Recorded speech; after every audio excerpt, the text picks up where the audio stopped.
Hello student, welcome to the chemistry class. छात्रों, आज हम बात करेंगे क्रिस्टल लैटिस क्या होती है, यूनिट सेल क्या होती हैं, कितनी प्रकार की क्रिस्टल लैटिस होती हैं यानी ब्रेविस लैटिस क्या होती हैं, और इसके साथ साथ में कितने प्रकार के क्रिस्टल सिस्टम होते हैं। इन सभी चीज़ों को आज हम इस लेक्चर में डिस्कशन करेंगे। तो चलिए मेरे साथ जुड़े रहिए। हम बात कर लेते हैं कि क्रिस्टल लैटिस, स्पेस लैटिस या 3 डायमेंशनल लैटिस होती क्या है। एक उदाहरण देना चाहता हूं आप लोगों के सामने। आप दीवारें जब बनती हैं तो किससे बनती हैं? ईंटों से मिलकर के पूरी दीवार बनती है। ठीक, अगर हम इस पूरी दीवार को क्रिस्टल लैटिस या क्रिस्टल मान लें तो ईंटें क्या हैं? उसकी एक यूनिट है जिसके परिणाम स्वरूप पूरी दीवार बनी हुई है। तो ऐसे ही किसी भी क्रिस्टल लैटिस की वो इकाई जो उस पूरे क्रिस्टल सिस्टम को रिप्रेजेंट करती है, हम क्या कहते हैं? यूनिट सेल कहते हैं। अर्थात बहुत सी यूनिट सेल आपस में मिल करके एक इंटायर क्रिस्टल का निर्माण करती हैं। समझ गए? तो ये तो हो गया यूनिट सेल। अब बात कर लेते हैं कि क्रिस्टल लैटिस की डिफिनीशन क्या हो जाएगी। देखिए, हम कह सकते हैं कि 3 dimensional arrangement of constituent particle in a specific way in A crystal is called, क्या कहेंगे? Space lattice. या हम इस तरीके से लिख सकते हैं ए स्पेसिफिक फिर 3 dimensional arrangement of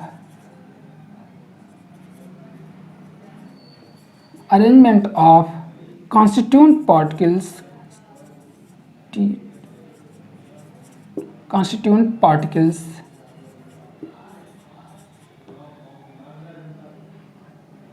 constituent particle in a crystal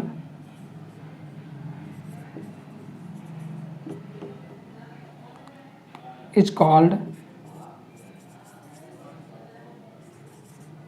crystal lattice. Crystal और स्पेस लैटिस, ठीक, और अथवा 3D लैटिस।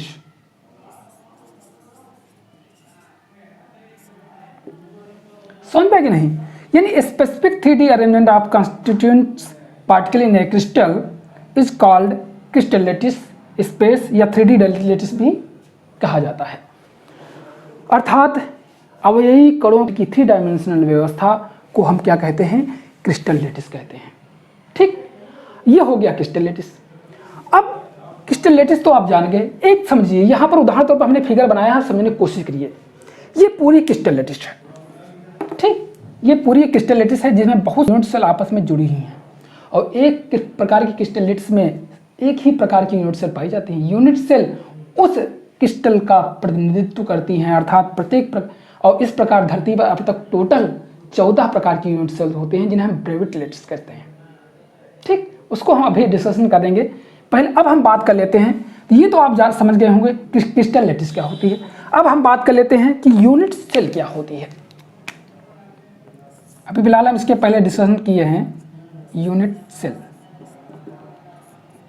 क्या होती है कि किसी भी क्रिस्टल लैटिस का वह सूक्ष्म पार्ट जो उस पूरे क्रिस्टल को रिप्रेजेंट करता है, क्रिस्टल लैटिस कहलाता है, और विभिन्न यूनिट सेल कहलाता है। किसी भी क्रिस्टल का या किसी भी क्रिस्टल लैटिस का वह सूक्ष्मतम पार्ट जो उस पूरे क्रिस्टल लैटिस को रिप्रेजेंट करता है, क्या कहलाता है? यूनिट सेल कहलाता है।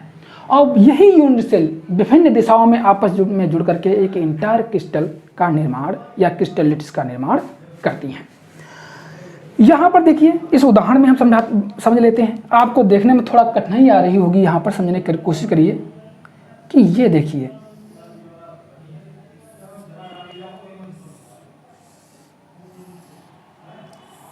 ये आप देखिए, समझिए इसको।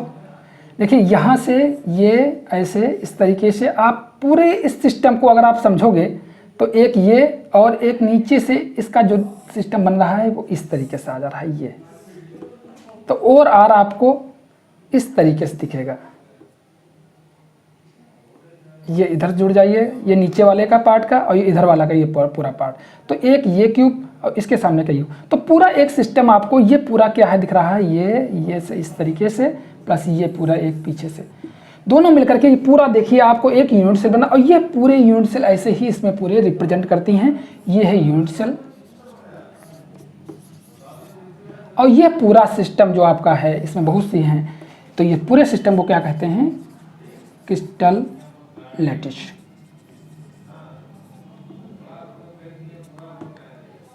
क्रिस्टल लैटिस, ये पूरा तंत्र आपका क्रिस्टल लैटिस है और इसकी एक सूक्ष्मतम इकाई जो इस पूरे क्रिस्टल लैटिस को रिप्रेजेंट करती है उसे हम कहते हैं यूनिट सेल, वो होती है unit cell. A smallest portion, इसको हम कह सकते हैं a smallest portion, A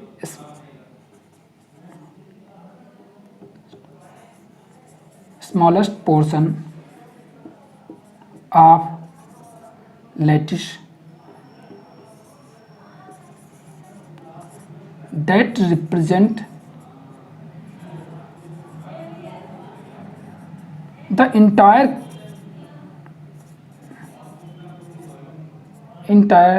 crystal called unit cell। समझ गए? A smallest portion of the lattice that represent the entire crystal called unit cell या crystal crystal, समझ पाएंगे? तो ये एक यूनिट सेल है जो इस पूरे संकार प्रतिनिधित्व करता है। आप ये जान गए कि क्रिस्टल लैटिस क्या है, यूनिट सेल समझ गए, हमने यहाँ पर बताने की कोशिश की। अब एक चीज़ ध्यान रखिए, अब यहाँ पर हम बताने वाले हैं जो बहुत महत्वपूर्ण है, मिटा रहे हैं। देख लिया है कि आप ऐसे ही बहुत सी यूनिट सेल आपस में जुड़ करके एक पूरे इंटायर क्रिस्टल का निर्माण किए हैं और इस पूरे क्रिस्टल तंत्र का एक स्पेसिफिक अरेंजमेंट जो होता है, ऐसे 14 प्रकार के स्पेसिफिक अरेंजमेंट हैं जिन्हें हम ब्रेविस लैटिस कहते हैं। अर्थात अभी तक अगर क्रिस्टल सिस्टम 7 हैं वो भी हम बता रहे हैं, अभी यूनिट सेल के अंतर्गत ही आपको पैरामीटर्स के आधार पर बताता हूँ, हम बना रहे हैं। देखिए अब इन यूनिट सेल के 6 पैरामीटर्स कौन कौन से होते हैं। यूनिट सेल जो बनी होती है उनकी भुजाएं एज, मान लीजिए ये एज अगर ए है, ये बी है और ये सी है, 3 एज यानी 3 भुजाएं होती हैं या किनारे होते हैं, इन्हें हम एज बोलते हैं, भी लिखे देते हैं। ये एज होते हैं, ये कोई भी, ये भी एक एज ही है, ठीक, तो ये सभी एज कहलाते हैं।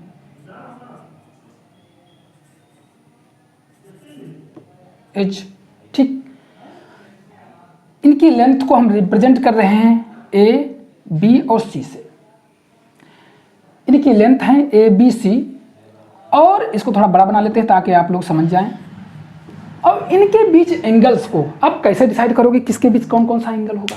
देखिए ए और बी के बीच में, देखें आप ए को अल्फा मान लीजिए, बी को बीटा मान लीजिए, सी को गामा मान लीजिए, सपोज समझने के तरीके से, तो ए और बी के बीच में अल्फा बीटा नहीं होगा, कौन होगा एंगल, गामा एंगल होगा। तो वही एंगल अर्थात इन दोनों के बीच में ए को अल्फा अगर मान लीजिए, बी को बीटा सपोज समझने के तौर पर, सी को गामा मान लीजिए, तो क्या है ए और बी के बीच में कौन एंगल होगा, गामा वाला होगा। अर्थात ए और बी के बीच में जो एंगल बनेगा उसे हम क्या कहेंगे। मान लो इसको हम दूसरी अगर कलर से कर ले तो आप अच्छे समझ जाओगे। मैं इसे रेड ले लेता हूँ। देखिए अल्फा और ए और बी एज यानी भुजाओं के बीच के एंगल को हम कहते हैं गामा एंगल, ठीक। और अल्फा ए और सी भुजा के बीच के एंगल को क्या कहेंगे, ए और सी के अर्थात अल्फा और गामा के बीच में क्या होगा, बीटा, और इस एंगल को अर्थात क्या कहेंगे हम, बीटा कहेंगे, बीटा एंगल। और बी और सी के बीच में कौन एंगल बचा तुम्हारा, अल्फा, क्योंकि बी और सी के बीच, हम फिर से तुमको बता दे रहा हूँ, समझ लीजिए। ए को अगर मान लीजिए अल्फा है, बी को भुजा को बीटा मान लीजिए, सी को, तो क्या है ए और बी के बीच में कौन बचा, गामा, तो गामा एंगल हो जाएगा। ए और सी के बीच में कौन बचा, बीटा, अर्थात बी बची अर्थात बीटा एंगल हो जाएगा। और ये गामा है, डी ना समझ लीजिएगा इसको, ये गामा है, ये एंगल जो होता है हमारा थोड़ा कभी कभी, ये अल्फा है, तो बी और सी एच के बीच में अल्फा होता है। तो ये तीन, अब इन तीन एंगलों और इन तीन भुजाओं को यूनिट सेल की पैरामीटर्स कहते हैं। इन डायमेंशन, इन लंबाई चौड़ाई और एंगलों के आधार पर अब तक की 7 क्रिस्टल सिस्टम ज्ञात हैं। केवल 7 क्रिस्टल सिस्टम बनते ही हैं इनके आधार पर। ठीक, हम अभी उनको अच्छे से आगे चलेंगे, ब्रेविस लैटिस के बारे में बताएंगे, सब कुछ समझाएंगे अच्छे से। आप मेरे इस वीडियो में बने रहिए। तो इसके आधार पर 7 क्रिस्टल सिस्टम कौन कौन से बन जाते हैं, हम उनके थोड़ा डिस्कशन कर लेते हैं कि वो 7 क्रिस्टल सिस्टम है कौन, शॉर्टकट में। फिर इनको आगे हम विधिवत चलेंगे, प्रत्येक के एंगल बना करके एक टेबल बना कर आपको समझाएंगे। समझने की कोशिश करना, आप वहां पर समझ जाओ कि ब्रेविस लैटिस भी क्या होती है। कौन कौन से 7 क्रिस्टल्स होता हूँ, जिनमें ए, बी और सी तीनों भुजाएं समान हो, लंबाई यानी लेंथ तीनों भुजाओं की समान हो, अल्फा बीटा गामा तीनों एक दूसरे के 90 डिग्री पर हों, तो ऐसी क्रिस्टल लैटिस क्या होती है, ऐसी यूनिट सेल क्या कहलाती है, क्यूबिक यूनिट सेल कहलाती है। तो इस प्रकार से इन विभिन्न प्रकार के वेरिएशनों के आधार पर 7 प्रकार के प्रिमिटिव यूनिट सेल ज्ञात हैं, और जो ही 7 प्रकार के क्रिस्टल सिस्टम कहलाते हैं। अब इन 7 प्रकार के क्रिस्टल सिस्टमों में विभिन्न प्रकार के अरेंजमेंट, कॉन्स्टिट्यूएंट पार्टिकलों का अरेंजमेंट अगर भिन्न भिन्न हो जाएगा, अभी हम यूनिट सेल के टाइम में इसको बात करेंगे, तब इस प्रकार के टोटल जो लैटिस आपको प्राप्त होंगी, यानी विभिन्न डायमेंशंस प्लस कॉन्स्टिट्यूएंट पार्टिकल्स के अरेंजमेंट के आधार पर अभी तक टोटल प्रकार की यूनिट सेल कितनी है, 14 प्रकार की यूनिट सेल्स हैं, और उन यूनिट सेल को हम कहते हैं ब्रेविस लैटिस। फिर भी बने रही, चलिए तो हम बात कर लेते हैं। पहली है क्यूबिक। क्यूबिक माने हैं जिनमें अल्फा बीटा गामा एंगल समान है प्लस ए बी सी भुजाएं समान है। बाकी सब में वेरिएशन है, फिर भी हम आगे चलेंगे तो इसको बात करें। क्यूबिक होती है टेट्रागोनल, इसको भी आगे डिस्कशन करेंगे। हेक्सागोनल, हेक्सागोनल होता है रोम्बोहेड्रल, RH वो हेड्रल, ट्राइक्लिनिक, क्लिनिक, आर्थोरोम्बिक,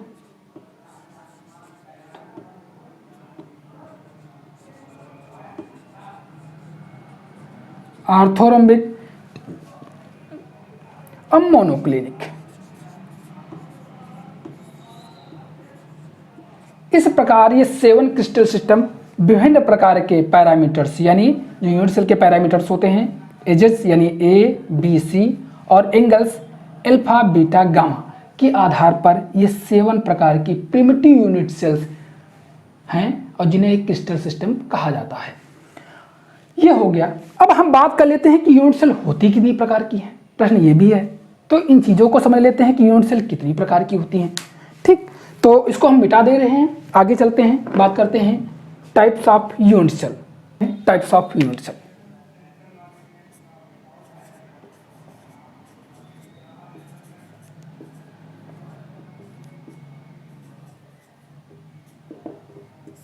अब बात कर लेते हैं यूनिट सेल के प्रकार की। छात्रों, कॉन्स्टिट्यूएंट पार्टिकल की व्यवस्था के आधार पर यूनिट सेल मुख्यतः 4 प्रकार की होती हैं। ठीक, कॉन्स्टिट्यूएंट पार्टिकल्स यानी अवयवी कणों की व्यवस्था के आधार पर।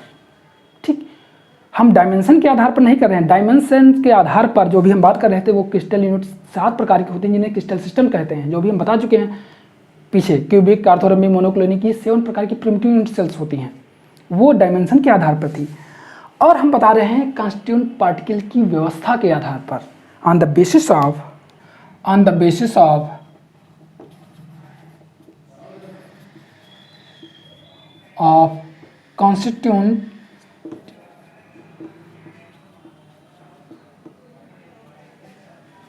constituent particles arrangement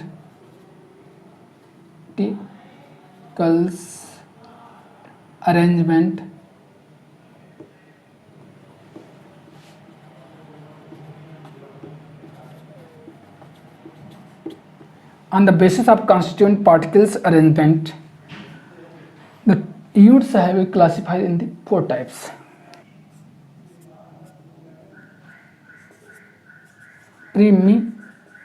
primitive unit cell.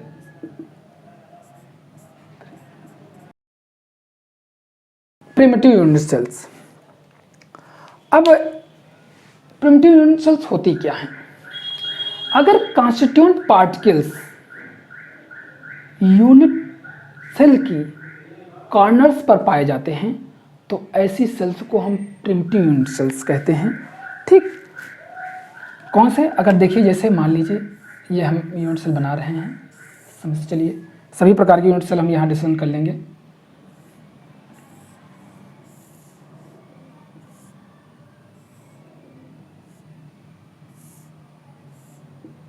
अगर कॉन्स्टिट्यूएंट पार्टिकल यहाँ पर कोनों पर पाए जाते हैं तो ऐसी यूनिट सेल को कहा जाता है प्रिमिटिव यूनिट सेल्स। समझ पाए कि नहीं?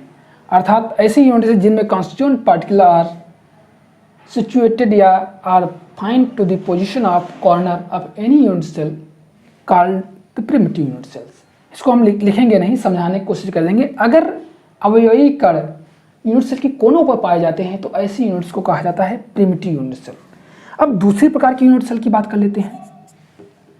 दूसरी प्रकार की, अब ये तो प्रिमिटिव हो गए, बाकी सेंटर्ड यूनिट सेल होती हैं। तो सेंटर्ड में हम पहले बात कर लेते हैं face centred unit cell. Face centred unit cell. चलिए इसके बारे में बात कर लेते हैं। अब फेस सेंटर्ड, अब वाक्य से क्या लग रहा है? फेस। प्रत्येक यूनिट सेल के, अगर हम क्यूबिक यूनिट सेल की बात करें तो चलिए हम इसको, प्रत्येक यूनिट सेल के 4 फेस होते हैं, 6 फेस यानी फलक होते हैं। 1 2 पीछे वाला, 3 1 4 और एक इधर से एक उधर से, अर्थात 6 फेस होते हैं, 6 फेसेस होते हैं। अगर ये तो इस प्रकार की यूनिट सेल थी, अब हम इस प्रकार की यूनिट सेल बात कर लेते हैं, फिर इधर बना लेंगे कुछ यूनिट सेल। समझिए,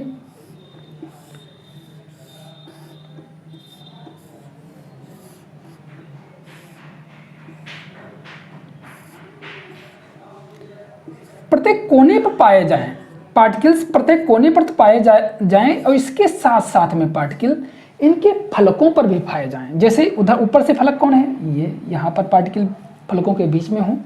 इधर से फलक कौन है? ये इस पर, यहाँ पर भी हो। उधर से फलक कौन है? ये। इधर से फलक कौन है? ये।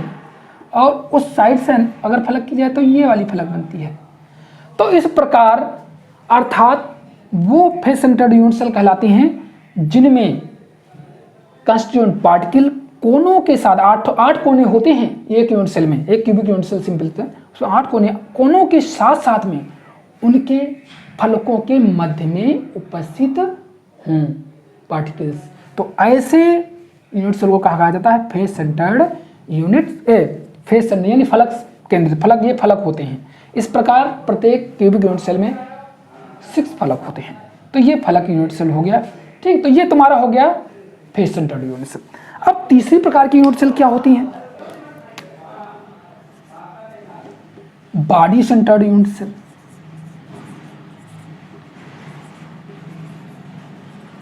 Body centred unit cell, body centred unit cell. अब ये यूनिट सेल क्या होती हैं? बॉडी सेंटर्ड यूनिट सेल क्या होती हैं? वाक्य लिखा है बॉडी सेंटर्ड। चलिए पहले बना लेते हैं, फिर हम आपको बताते हैं क्या होती हैं। देखिए जरा इसको बनाइए।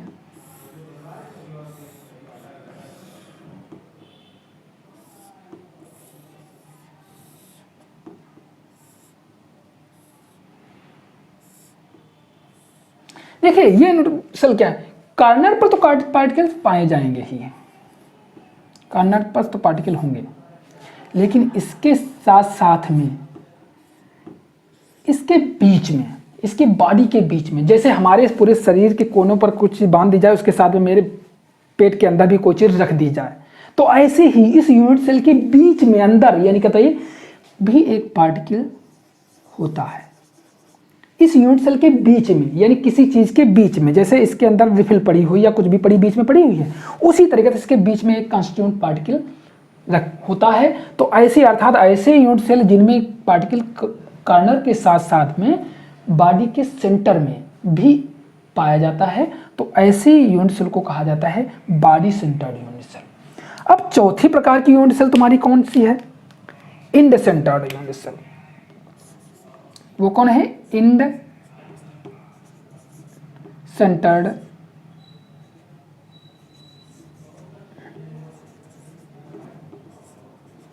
यूनिट।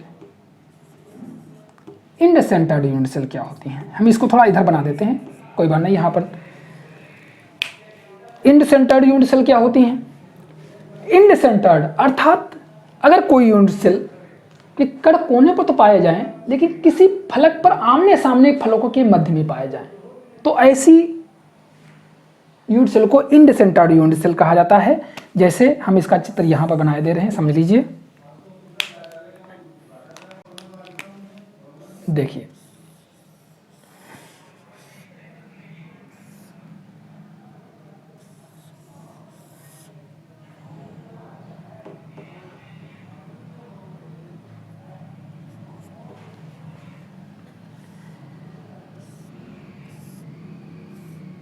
कोनों पर तो पार्टिकल पाए जाएंगे ही जाएंगे, लेकिन इसके साथ किसी भी दो आमने सामने की फलकों के मध्य में भी पार्टिकल होंगे। अगर हम ये फलक ले लेते हैं तो यहाँ पर होगा और इधर सामने वाले फलकों पर भी होंगे। तो ऐसी या इनको हटा दो तो इधर वाले पर रख लो या इधर रख लो, इन दोनों को हटा दो। तो आमने सामने की पे अर्थात इंड सेंटर्ड यूनिट सेल वो होती हैं जिनमें पार्टिकल कॉन्स्टिट्यूएंट पार्टिकल कोनों के साथ साथ में आमने सामने की फलकों के मध्य में भी पाए जाते हैं। तो इस प्रकार की आपकी कितनी प्रकार की यूनिट सेल होती हैं? On the basis of arrangement of constituent particles 4 प्रकार की यूनिट सेल होती हैं। प्रिमिटिव यूनिट सेल्स अर्थात जिनमें कॉन्स्टिट्यूएंट पार्टिकल सिर्फ कोनों पर पाए जाते हैं। फिर सेंटर्ड यूनिट सेल्स जिनमें कॉन्स्टिट्यूएंट पार्टिकल कोनों के साथ साथ में उनकी प्रत्येक फलक के केंद्र में भी होते हैं। बॉडी सेंटर्ड यूनिट सेल अर्थात जिनमें कॉन्स्टिट्यूएंट पार्टिकल कोनों के साथ साथ में उसके बॉडी के शरीर यानी यूनिट सेल के मध्य में भी एक कॉन्स्टिट्यूएंट पार्टिकल होता है। इंड सेंटर्ड यूनिट सेल अर्थात जिसमें कॉन्स्टिट्यूएंट पार्टिकल कोनों के साथ साथ में किसी भी दो आमने सामने की फलकों के मध्य में भी उपस्थित होता है। तो इस प्रकार की जो यूनिट सेल होती है वो टोटल 4 प्रकार की यूनिट सेल होती हैं। प्रथम वाले की प्रिमिटिव यूनिट सेल कहते हैं, बाकी 3 प्रकार की सेंटर्ड यूनिट सेल भी इन्हें कहा जाता है। इन तीनों प्रकार की नीचे वाली यूनिट सेल को सेंटर्ड यूनिट सेल भी कहा जाता है। हम लेकिन इनको कैटेगराइज नहीं कि हमने एक में ही तुमको दे दिए, तो ये सेंटर्ड यूनिट सेल तीनों लास्ट की होती हैं। अब सोच रहे होगी कि सर ब्रेविड लेटिस क्या होती हैं?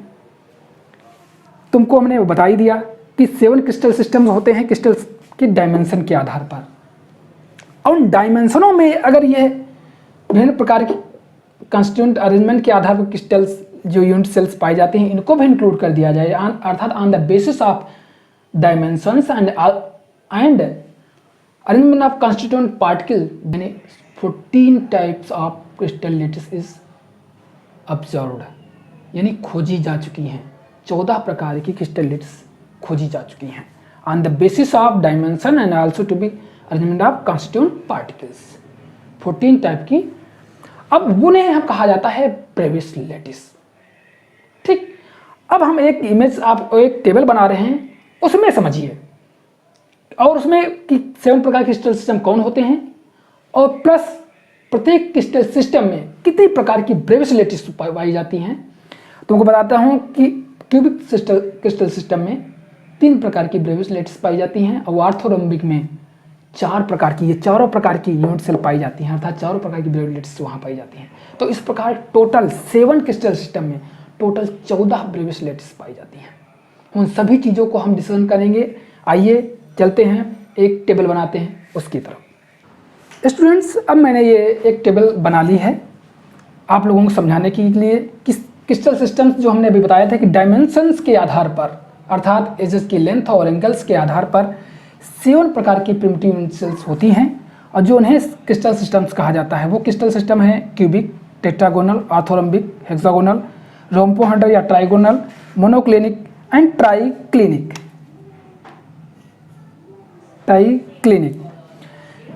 हम एंगल्स के बारे में डिस्कशन नहीं करेंगे, ये आप देख सकते हो, समझ सकते हो, नोट भी कर सकते हो।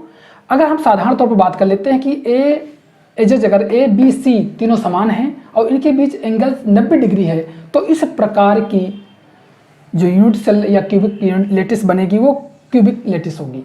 और क्यूबिक लेटिस 3 प्रकार की पाई जाती है, अर्थात उसमें 3 ब्रेविस लेटिस होती हैं। Primitive cubic lattice, body centred cubic lattice जिसे BCC कहते हैं, body centred cubic lattice, face centred cubic lattice यानी फेस सेंटर्ड। तो इस प्रकार से हम कहते हैं कि कह सकते हैं दूसरे वे में कि क्यूबिक में जो है 3 प्रकार की यूनिट सेल होती हैं, primitive cubic unit cell, body centred unit cell, face centred unit cell. इसी प्रकार टेट्रागोनल में भी 2 प्रकार की यूनिट सेल होती हैं, अर्थात primitive and body centred. Tetragonal जो होता है वो इन 2 प्रकार की यूनिट सेलों में डिजर्व करता है, पाया गया है। और ऑर्थोरोम्बिक जो होता है वो इन 4 primitive, body centred, face centred and end centred, इन चारों प्रकार की यूनिट सेलों में वो पाया जाता है। तो इस प्रकार की primitive orthorhombic unit cell, body centred orthorhombic, face centred, तो इस प्रकार की 4 ये हो गई, अर्थात 3 ये, 2 ये, 4 ये। और हेक्सागोनल सिर्फ एक में ही, प्रिमिटिव में ही डिजर्व करती है, वो एक ही, उसमें एक ही यूनिट सेल प्रकार की यूनिट सेल अभी तक हेक्सागोनल जो खोजी गई हैं वो सिर्फ प्रिमिटिव ही हैं। और ये 4 प्रकार की होती हैं। टेट्रागोनल 2 प्रकार की होती हैं, क्यूबिक 3 प्रकार की होती हैं यूनिट सेल। रोम्बोहेड्रल जो होती है वो भी सिर्फ एक ही प्रकार की है, पाई गई है अभी तक, वही प्रकार की है। मोनोक्लिनिक 2 प्रकार की होती है, प्रिमिटिव ऑफ इंडसेंटर्ड, ठीक। और ट्राइक्लिनिक सिर्फ 1 प्रकार की होती है। तो आप टोटल जोड़िए 3, 2 5, 4 9, 1 10, 11, 2 13 और 1 14। तो टोटल पॉसिबल लेटिस जो हैं वो 14 होती हैं, अर्थात प्रकृति में अभी तक इतनी ही प्रकार की यूनिट सेल या लेटिसेस ज्ञात हैं और जिन्हें हम ब्रेविस लेटिस कहते हैं। इन टोटल पॉसिबल लेटिसेस को हम ब्रेविस लेटिस कहते हैं। तो ये आप हो गया ब्रेविस लेटिस, अर्थात डायमेंशंस के आधार पर जो बनाए गए थे वो क्रिस्टल सिस्टम थे, 7 क्रिस्टल सिस्टम हैं। इन 7 क्रिस्टल सिस्टम 14 ब्रेविस लेटिसों में होते हैं, जिसमें क्यूबिक 3 पॉसिबल लेटिसों में पाया जाता है, टेट्रागोनल 2 पॉसिबल लेटिसों में पाया जाता है, ऑर्थोरोम्बिक 4 प्रकार की पॉसिबिलिटीजों में पाया जाता है, हेक्सागोनल 1 प्रकार की, रोम्बोहेड्रल भी 1 प्रकार की, मोनोक्लिनिक 2 प्रकार की क्रिस्टल लेटिस या यूनिट सेल में पाया जाता है और ट्राइक्लिनिक 1 प्रकार। तो उस प्रकार की टोटल पॉसिबल लेटिस जो हैं 14 हैं और इन्हें ही कहा जाता है ब्रेविस लेटिस, ठीक। और ये आपके सामने सभी उदाहरण दिए हुए हैं छात्रों, आप नोट कर सकते हैं। हमें पूरा विश्वास है कि आप लोग इसमें समझ में आया होगा कि ब्रेविस लेटिस क्या होती हैं, क्रिस्टल सिस्टम्स क्या होते हैं, क्रिस्टल सिस्टम किस आधार पर बनते हैं, ब्रेविस लेटिस कैसे बनते हैं, यूनिट सेल्स क्या होती हैं, यूनिट सेल कितनी प्रकार की होती हैं, स्पेस लेटिस क्या होती है। इन सभी प्रश्नों के आंसर हमने इसमें दे दिए हैं। हमें पूरा विश्वास है कि आपको इसमें समझ में आया होगा, ठीक। Thank you.